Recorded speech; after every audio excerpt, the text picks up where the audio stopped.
Good evening, everyone. How are you? And as it's your Sunday evening. On Friday, I took my 4-month-old baby to his nanny.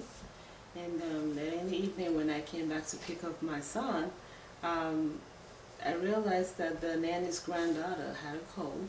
And when I was about to pick up my son, she just sneezed right on my son. I was worried. I dashed him, bathed my son, and put him to bed. I thought, okay, it's going to be fine. I was wrong. On Saturday night, my son came down with a nasty cold. And if there is anybody out there with infants, like I do have, you will find out that that is a devastating situation. Because I have been all night, since Saturday, taking care of my son. And this brings me to what I really want to talk to you about today, which is the importance of performing a simple hygienic task, which is keeping your hands clean. You can see from my topic here, I will be making use of my power presentation as well. You can see from the palm of a hand of how dirty, how germs, they kind of leave there. You can see it has a ladder climbing up and all this stuff. Now, for convenience of time, this is how I will be presenting my presentation today. I will be talking to you about what happens when you come in contact with somebody who is infected and what do you get after you become infected, and also what are the symptoms that you get. From there, I will provide you some statistics that I have from CDC, which is the Center for Disease Control Prevention, and also I have other statistics to provide to you, and I will be talking to you from also my PowerPoint presentation. I have a website for you to also make use of. Now, let's go back to what I was talking about. Just from keeping your hands clean, we are able to prevent, not completely eradicate, but we will be able to limit the transmission of infectious diseases.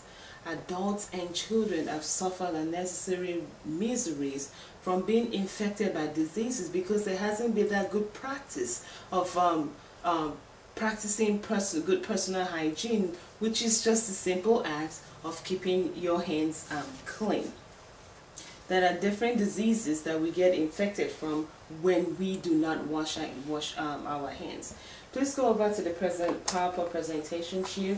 These are some causes. Now, if you have contact with people who do not cover their mouth and nose when they sneeze or cough, who do not clean their hands often, who touch their eyes, nose, or mouth, especially when they are infected, who do not stay at home when they are sick and check with a healthcare provider when needed, and also who do not practice other good health habits. When you come physically in contact with these people with your hands, these are the effects of that. You may get diseases like common cold, influenza, staphylococcus, hepatitis A, strep, meningitis, tuberculosis, and so much more.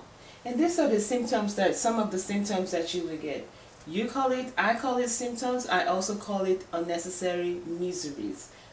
They are fever, usually high, headache, extreme tiredness, cough, sore throat, runny or stuffy nose, muscle aches, and nausea, vomiting, and diarrhea. And this is much more common in children than in adults. And if you are like me, when you don't get infected, what you suffer on the side is the fact that you're going to be up with your loved ones. We can prevent that.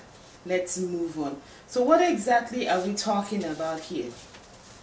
In 1996, the CDC came up with the statistics that nearly 22 million school days are lost annually due to the common cold alone. You can see that right here in my PowerPoint presentation. And this is a presentation that was made by the CDC for Stop the Spread of Germs in Schools. And as we are talking about, I'm going to move on to, in 2006, a test was performed by Dr. Long of Providence Hospital and Medical Center. And what they did was they made use of 14 classes, 6 of the classes, the kids were monitored to wash their hands 4 times a day before the classes were over, the school was over, and the other 8 classes, they were left to perform whatever they wanted to do. The result, 24% had less respiratory diseases, 51% lost school to upset stomach, and 37 days of this test, the kids in the 6 classes did not lose any days from school. And guess what that means?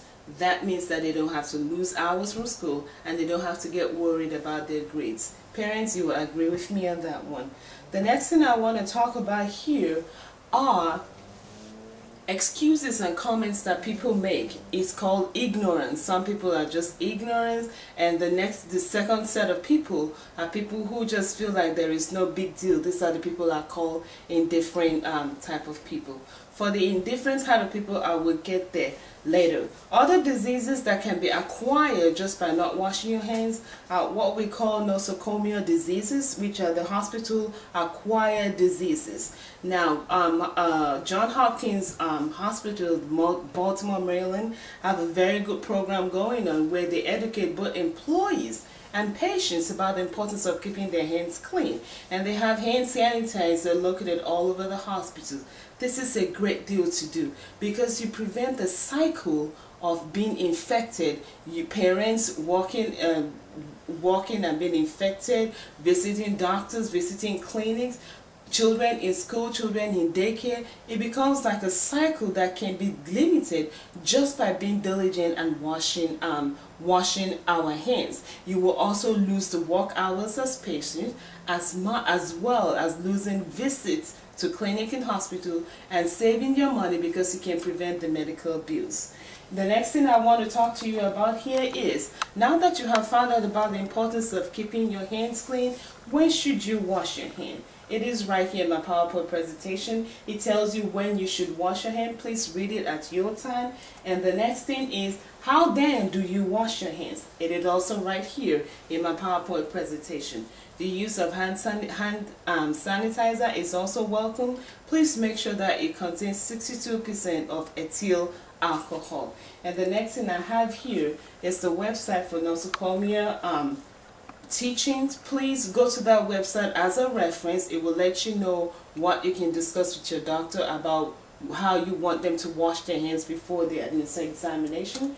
And finally, I want to let you know that I really want to persuade you not to be indifferent and be ignorant, giving it as an excuse for not keeping your hand clean, but to be careful, diligent, and consistent with keeping them hands clean. Have a great day. Bye.